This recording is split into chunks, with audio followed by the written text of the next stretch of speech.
Hi, everybody. Welcome to another episode of Eating at a Meeting. I am your host, Tracy Stuckrath, founder of, where am I? Thrive Meetings and Events and the Eating at a Meeting podcast, which you're listening to. And this guy over there is Chet Garner. Right. Hey, Tracy, there. Hey, can we touch fingers? Chet Garner. And if you haven't seen him on TV, you need to watch him on TV. He is the creator, host, and executive producer of the Daytripper, which is a 12-time Emmy-award-winning Texas travel show airing on PBS stations around the country, not just in Texas, but around the country.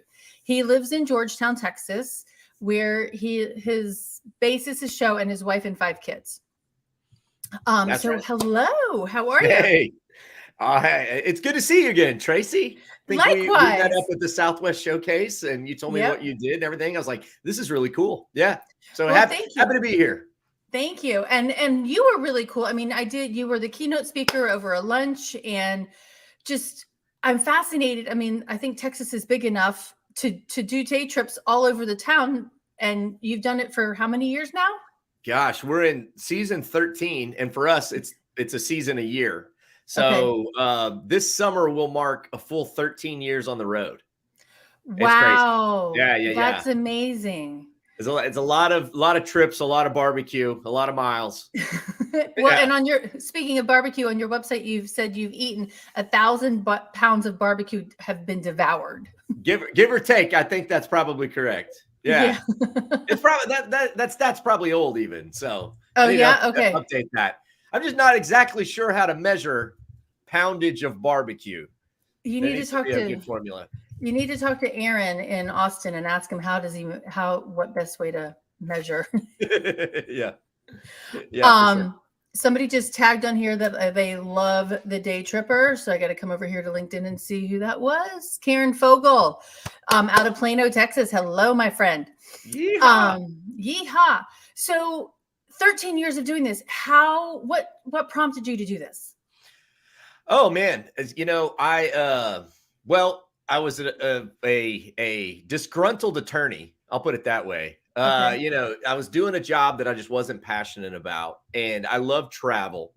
And I realized, and I've traveled a lot all over the globe, and it occurred to me that there were all these amazing things in Texas that people didn't know about. And so, you had people, just not appreciating what was in their own backyard. And so I'm like, man, I wish I could make a living storytelling and sharing all the goodness of Texas with folks. It's like Texans need more reasons to be proud of our state, right? Right. So anyway, it was kind of like, man, I was kind of a fish out of water as an attorney. I love school and I love learning. And so I continued down that path thinking it would open up some doors. But when I found myself in a job that I just wasn't passionate about, I thought, man, I got to pivot. I got to find something else to do. And so created the show called The Daytripper. And the purpose really was like, let's share Texas for Texans. But of course, the show has now a national footprint. And I think people just love learning about Texas. Texas has kind of a mythos to it. And we get a little loud and proud sometimes, but people, there's an intrigue there as to who Texans are. How we live, the history, the food, and all of that. I mean, Texas barbecue has never been more popular across the globe. And so it's been fun. It was really just a way to inspire people to appreciate what's in their own backyard. And I think that message is universal, regardless of where you live. It's like, why spend all this money to go somewhere exotic when you haven't even visited the place that people from around the globe are coming to in your own backyard? Right. There's no reason, Texans, I'm still a fan of national, international travel, but don't be so disgruntled because you don't have time for this big grand vacation when you're not even going on the little day trip to your own backyard. Like that can help you sort of feed that wanderlust inside of you. And so that was the impetus. I jokingly say I created a TV show to inspire people to watch less TV. That's the goal. That's a great idea. Well, and the fact that you say that, just a week and a half ago, I went down to Fort Macon, which is 30 minutes from my house. Yeah. And 45, and I'd never been there. And it's got a great 3.3 mile walk on it that's on the Cool. ocean as well as in salt marshes and things like that. And I'm like, oh my Yeah, that's gosh. awesome. Right. Yeah. And I've lived here for 3 years and Yeah. I had never been. So Yeah. And I mean, that just showcases the point. I mean, I'm right. guilty too. I haven't explored everything. I mean, there's things in my own backyard that I neglect, that I overlook. And you go out there and you're like, wow, like if I were, let's just put myself in Maine and I found this trail, I'd be like, this is the greatest trail ever. But we lose that objectivity when we're talking about things that are just so accessible for us. And so it's kind of like just cut through all that. Like, this is absolutely awesome. And it's in your own backyard. So like, take advantage of it, 100%. And one of the reasons that I thought you would be great for the show too is because for me, meeting planners, when they're bringing events to Texas, they want to find some unique things to do in the state as well. And sure. your show can actually help do that and highlight Yeah. some things that they would never have thought of, and maybe a destination management company didn't even know about. Right. Yeah, no, that's very true. Like, obviously if you're planning a meeting, you're not going to spend the entire time in a conference room. Right. You got to get out and go and see, especially if it's a multi-day conference kind of thing. And so I say this, I'm very proud. We've brought a lot of attention to kind of those mid-level towns that have an incredible amount to do. And they've got a decent conference center or meeting hall, but people just weren't looking at them because they thought, there's nothing to do. Why in the world would I drag people to San Angelo, Texas, or Granbury, Texas, or whatever? And then, you start to show them like, oh gosh, we'd have a ton of fun doing it. Right. And so that's been really neat because, we don't charge the towns at all to visit them. That's not our model. We're funded by sponsors, and then we get to say whatever we want about the towns and just promote them. And when I see this actually begin to really be an economic boost for these towns, that gets me fired up, because small towns need all the help they can get. Yeah, for sure. And my niece and I drove from North Carolina, New Orleans to Austin and then up to Denver. So we saw a bunch of the small towns as we were driving through Texas, and didn't stop at all of them. But yeah, it definitely you spend a lifetime. I hadn't even been to all of them, Tracy. I mean, you really would. After 13 years, you haven't been to all of them? Close. We have 254 counties in Texas, and I haven't even been to all the counties. Wow. And so, yeah. So I am, I'm about 20 short. Oh, that's not bad. Yeah. I'm doing okay. I'm doing all right, but I'm still not in the 254 club. That's like a thing in Texas. Oh, is it really? Oh, yeah, for sure. Wow. To just put your foot in every county, or people have different goals. They want to take a picture with all the county courthouses, or they want to eat barbecue in every county. But like, some of the counties literally have a population of less than 100 people in the entire county. So there's holy moly. We're not exactly like planning lots of day trips in these remote destinations. Well, their ranches have got to be really huge then, because it's taking up the whole county. Yeah. Oh, yeah. Exactly. Exactly. Okay. So because this show is about eating, how do you, in all of the shows that you've done, I know you said just before we got on the broadcast, there's usually 2 meals per show that you've done. So, but how does food and beverage play into the culture of Texas? And is it different from El Paso down to Austin and vice versa? Oh, man. I mean, food is at the heart of the culture of Texas because, it is the table that brings us all together. And it's the table where families are forged and family legacies, and so much in Texas, all going back to the history of our state, has been sort of crafted around food.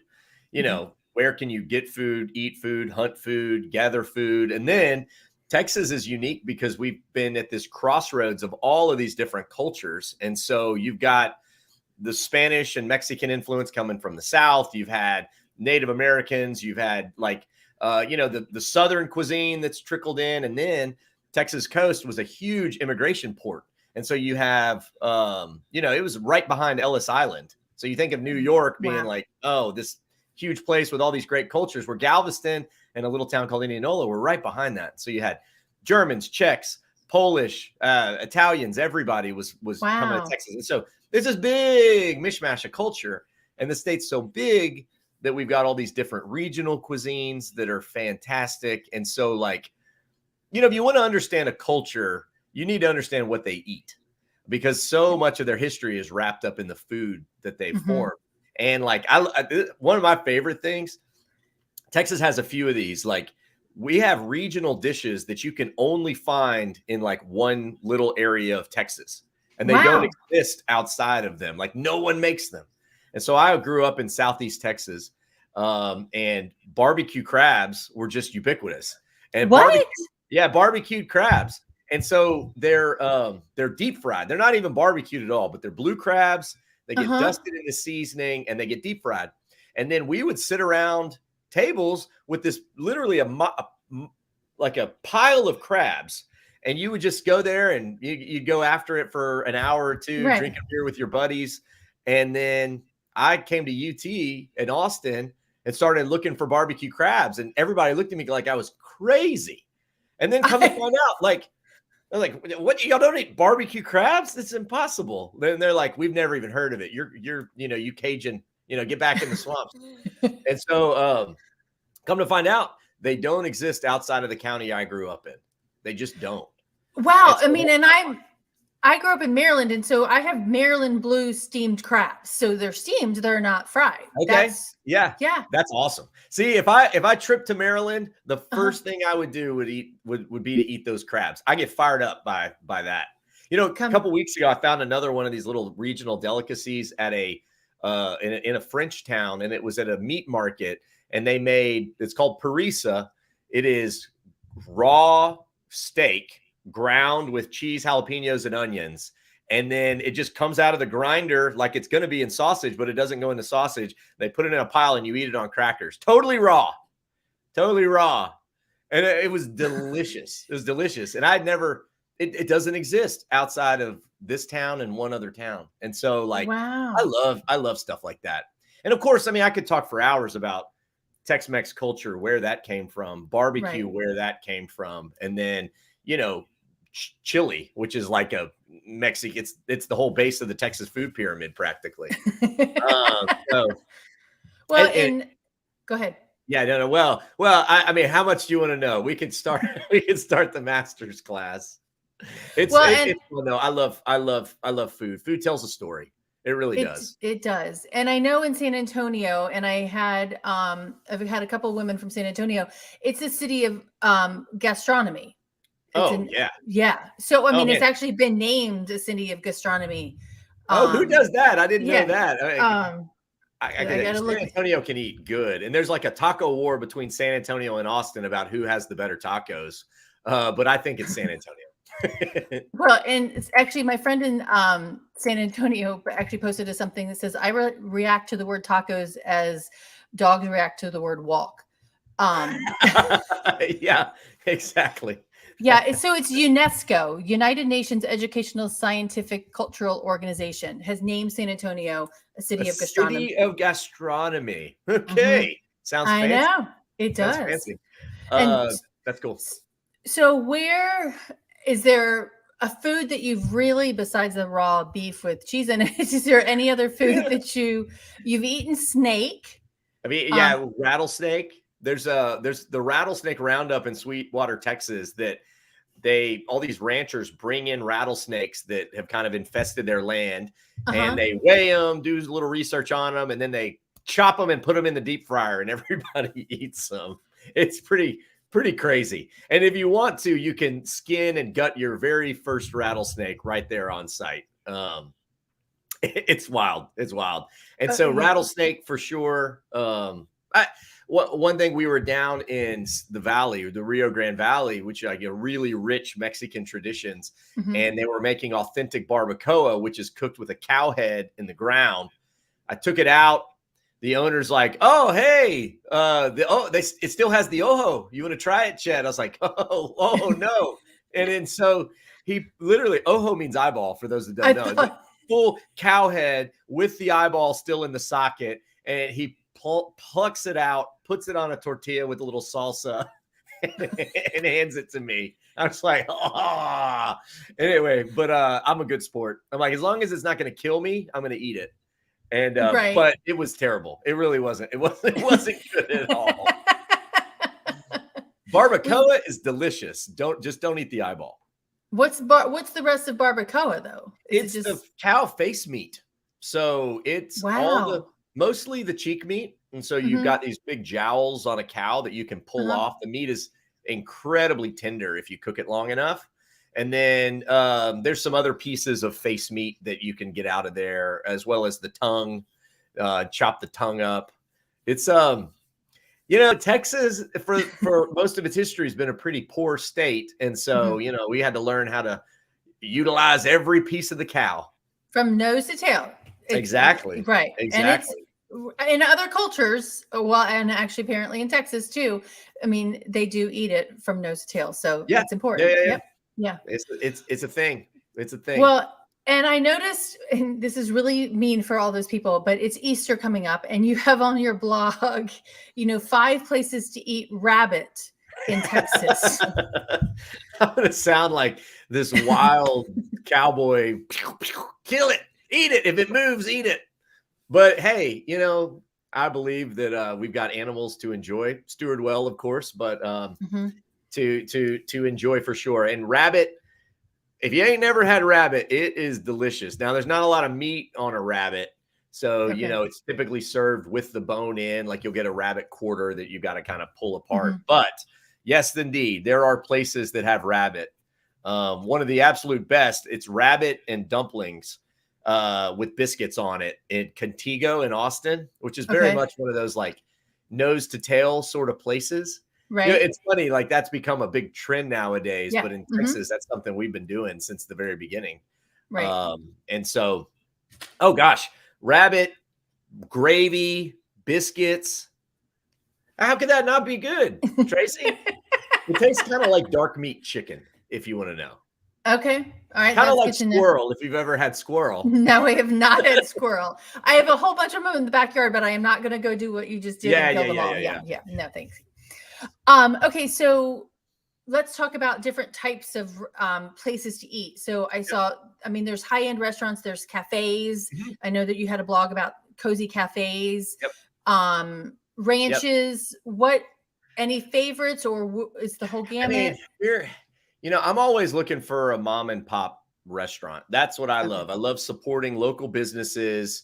And the people who work in the restaurant industry, especially the mom and pop restaurants, the restaurant industry as a whole, work harder than anyone else I know and often have thankless jobs, especially in the era of the internet. We can go out and we can bash a restaurant for any number of reasons. Right. And we don't thank them enough. I've been in enough restaurants to know, like, I don't ever want to run a restaurant.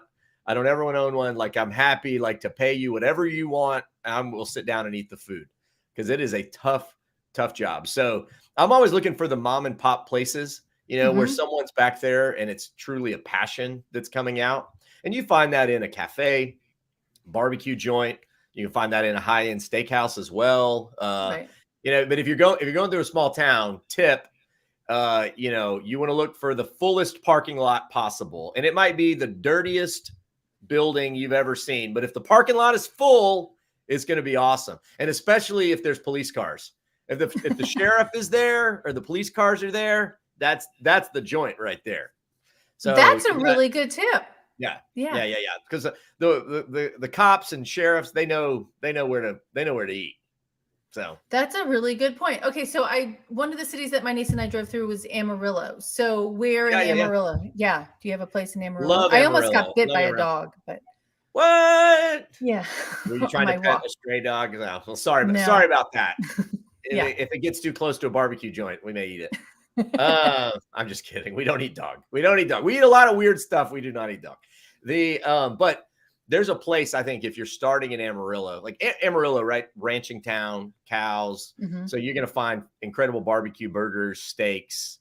But one of my favorite places, if you're just passing through Amarillo, is the Big Texan Steak Ranch. And you might have heard of this. They offer a free 72-ounce steak. Free 72. So that's 4.5 pounds. And they give it to you absolutely free if you can eat it in an hour. So you have to eat the thing, but you also have to eat the baked potato, the shrimp cocktail, the roll, and the side salad. And if you can suck that thing down in an hour, you get it absolutely free. But it is like people like nowadays like love those food competitions. That's kind of the thing. This is the OG, the founder. If they weren't the first, they were one of the first in the entire country that did a food challenge. And it is like a classic Texas place. Like, wow, it's awesome. It's on the old Route 66. And so it's got a vibe. It's got a vibe to it for sure. Would they give me a gluten-free bun? Because I wouldn't be able to finish. I wouldn't be able to win because I couldn't eat the bun. If you eat the steak, Tracy, and all you have left is the bun, I will buy the steak for you. All right. Okay, like that is amazing. That is amazing. Yeah. I tried it and I got about half of it down and felt like I was about to die. Yeah. Wow. Yeah. It's a beast. I mean, it comes out like a suitcase of meat. And it's a whole sirloin, and then they kind of cut it and fillet it open and stuff. And oh gosh, it's a lot. It's intense. Wow, that's a lot of food. So, but there's the one of the fun places too in Amarillo is you can go eat in the stockyards. So, in Texas, we have cattle auctions pretty much in every county. Some of them have multiple cattle auctions. And so right next to the auction barn is typically a cafe where the ranchers will come in and eat breakfast or lunch, just depending on how long the auction goes. So if one of those is open, stop in because you're going to get the best chicken fried steak you ever ate in your life, typically. Wow. In one of those. Yeah. Okay. So fried steak, fried crabs. Yeah. I see a trend. We fry. Man, there's a new show I just learned about on A&E that's called Deep Fried Dynasty that follows all the people at the State Fair of Texas who basically are trying to create the craziest deep fried concoction they can. Oh, wow. So at the State Fair, you've got fried. Yeah, that's where we came up with like fried pizza, fried Oreos, but now they're doing fried butter, fried gumbo, fried beer, fried. I mean, it's wild. That is wild. Okay, so let's talk about diversity. I mean, we kind of talked about it, but one of the things that you said to me before the show was that the food, you try to find places that are authentic with their food and with the freshest ingredients. Talk about that a little bit in the travels to 200 and something. Sure. Yeah.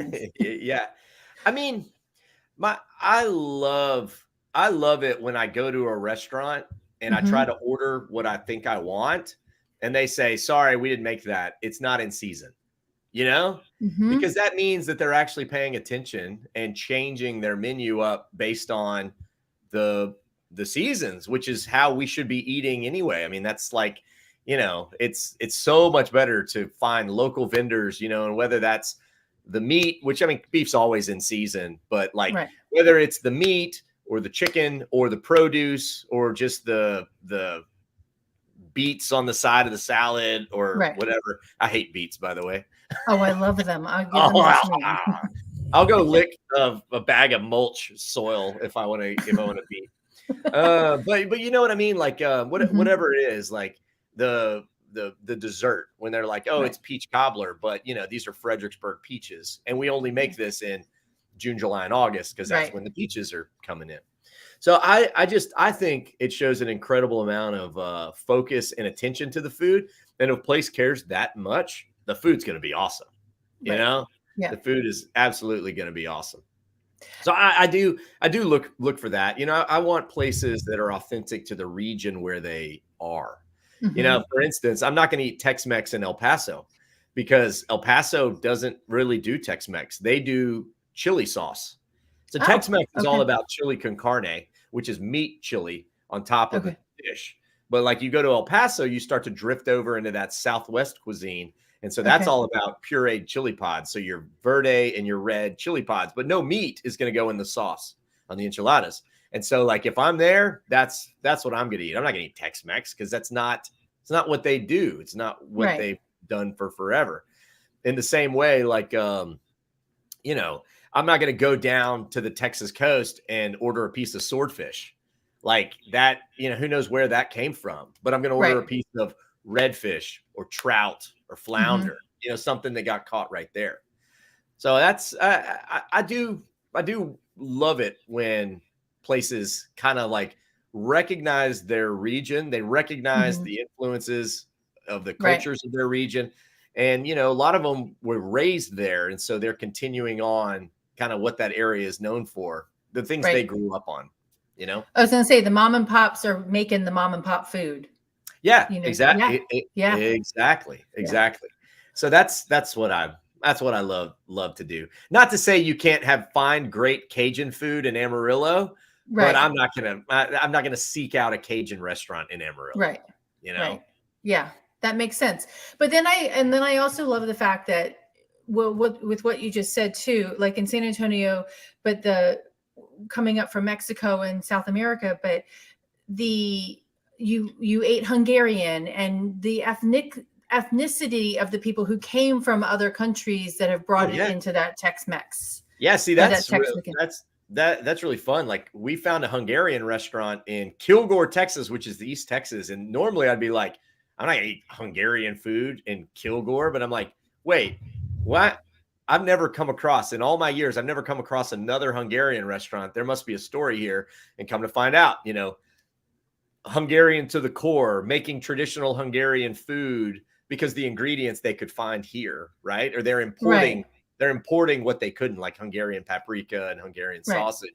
But you can find cabbage here and ground beef and stuff like that. And so finding food that's also authentic to the proprietors, right? And so that was one of the best meals I've had, just because you could tell these people, like, this was the way they were sharing their culture and homeland with their patrons. And so you felt that, like, this was a business, this was a pitch to everybody who walked in their doors. Like, you love Hungarian food, and let me make you the best Hungarian food you ever had to prove that you love this stuff and you love our country. And, the world can seem huge until you sort of start breaking it down. And part of it, I think, part of crossing cultural lines is like sitting around a table with someone eating their food, and you realize, like, oh, I didn't know I liked Ethiopian food. Right. Gosh, but this isn't that crazy. I mean, these are familiar flavors. And they're like, yeah, we're all the same at our heart. Humans love fat, sugar, and salt. And that's what we love. And so you put that in anything, you're going to have a winner. True. It's so true. And we all have to eat. And when we share our food, it just makes it so much better. It does. And sharing food made with heart as well. That's absolutely right. Yeah. That's absolutely right. And like, if you have a good meal at a meeting, or you're on location somewhere for a conference, and you go out with people you don't really know, but you sit down at a cool place and have a Texas steak, you're making a bond with those people that wouldn't have been possible otherwise. Because when we gather around the table, it just sort of brings us together. And it's inclusive of the food at a meeting itself. Like, that's a moment that someone's like, yeah, we got to eat lunch. Like, you don't realize, like, that might be one of the most important parts of all of it. Yeah, exactly. And actually, one of my friends is like, he said, don't quiz me after the event about how the food was. See how I engaged with other people, about my experience overall, and then look at and see. So use the food as a way to enhance that engagement. Yeah. Oh, totally. Yeah. Totally. Yeah. Totally. Don't ask if the chicken was dry. It might have been, but don't ask that. Yeah. But did it facilitate kind of meeting other people, sharing stories, and the food you have at the meeting or like at a conference offsite? Super important. Right. To go find a local place that is making something local that's going to create a memory and a bond with the people. Right. Exactly. And then actually my friend Zoe actually one time said to me on the show, she's like, don't have the line cook make the sushi. Bring in that Hungarian chef, not to make sushi, but bring in that Hungarian chef to show the authenticity within that town that you're in of that food, versus just having a line cook. Nothing against them, but you're bringing in more of that authenticity. Oh, totally. And you can tell. I mean, it does. Like, you can absolutely tell when something's made with a passion and when it's not. Right. Yeah. And a line cook at a conference center, nothing against them. They work incredibly hard. Right. But they're not passionate typically about what they're doing. And they're just doing the same menus over and over. Yeah. I mean, they got to crank out a few hundred of these things, and it's a job. Right. Exactly. All right. So I want to know what would be the meal that you want to eat before you die. Ooh. Okay. This hasn't changed in 20 years. Okay. But if I know I'm gonna die, I want a big old plate of Texas barbecue. I need the Texas Trinity. Do you know what the Texas Trinity is? I don't know what the Texas Trinity. All right, you could probably guess, but brisket, sausage, and ribs. That's your Texas Trinity. And so, at the good places, it's served by the pound on a platter. And you got your meats. Then I maybe give me some pinto beans and potato salad, and then a big thing of peach cobbler or banana pudding. I'd have to think through that one for dessert. And that'd be it. I could go out happy. Okay. And I want to ask, who would you want to be sitting there with you eating that meal? Oh man. Well, if my wife's still around, my wife and kids, if they're still around, then that's good. For sure. Yeah, for sure. Yeah, for sure. Okay, awesome. Well, some people might not think, unless they watch your show, like day tripping doesn't have anything to do with food, but it does. Oh gosh. Yeah. So thank you for pointing that out. Well, yeah, any kind of travel has food somewhere because we're humans. We have to live to eat. We have to eat to live. Right. I live to eat and eat to live as well. So, right. But I've learned that food is the great uniter. It's the thing that we all share in common. Not everybody loves hiking and not everybody loves going to museums, but pretty much everybody loves eating. And our show kind of showcases all of it. But I've realized like the crux, the thing people gravitate to is definitely the food. Always is. Hey, Tracy, what's the last meal you're going to eat before you die? My goodness. Back on you. Oh, that's a great question. I always have to go back to blueberries. You could fill my house up with blueberries. Fresh blueberries or fresh blueberries? Yes. You make like blueberry cake, blueberry muffins, blueberry. I would just eat blueberries. Straight up. Yeah, and my favorite pie is cherry pie. So, with a fresh. Why not blueberry pie? Blueberry pie is awesome. It is awesome. I don't know. I grew up making my fresh crust with Crisco and water and flour and every Christmas and Thanksgiving. And it's the only time I eat it. Yeah. You're making me hungry. With my fresh Oregon cherries, the tart cherries from Oregon in the can. Ooh, I love, yeah. Oregon cherries. When those hit Texas in the summertime, we eat pounds upon pounds upon pounds of them. My dad and I do too. Yeah. Yeah. Yeah. They're so good. Yeah. Cool. Yeah. I don't know. Eating, I wouldn't say it was a pound of, a Texas, what did you call it? The Texas what?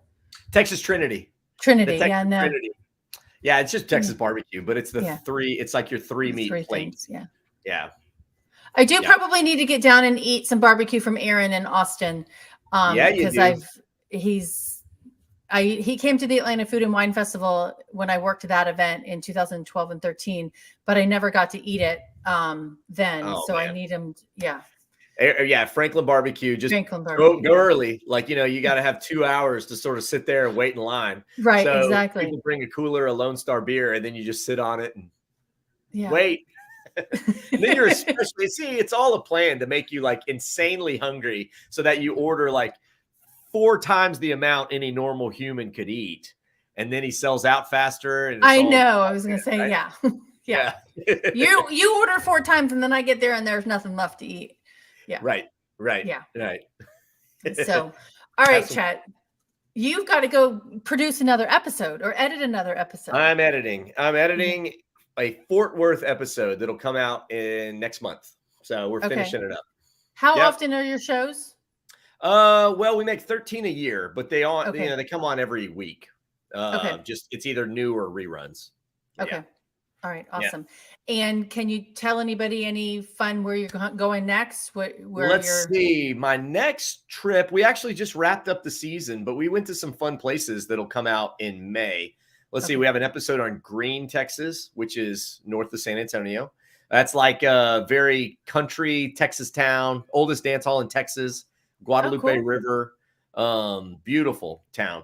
Then Liberty Hill, which is kind of one of those under the radars that everybody like. I love making episodes about towns when you tell people you go and they're like, what's there to do there?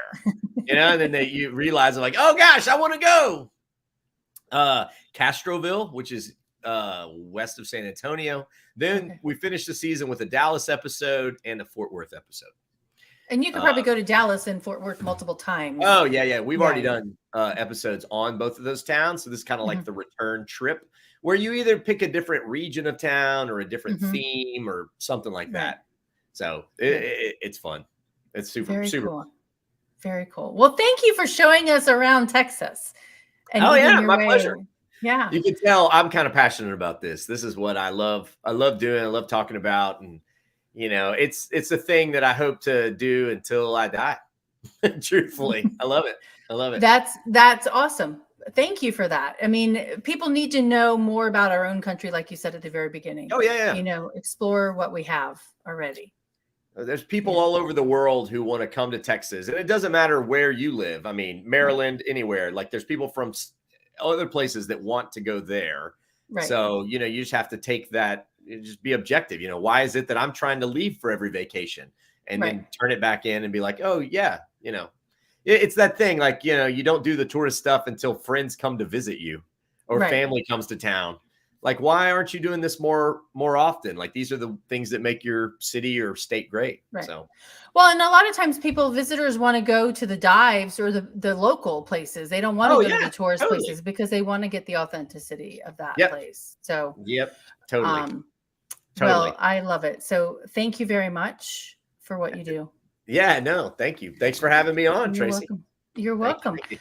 Well, thank you everybody for tuning in, whether you're watching live or the rerun of this. It will be on all social media platforms and it will be on the audio only podcast as well, probably in June. I don't know what my schedule is, but so check it out then. And until then, actually next week I'm going to be off because I'm actually on site at an event in Florida managing the food and beverage. So I don't have time to do this, but I will be back in 2 weeks and we will talk about some food again. But until then, stay safe and eat well.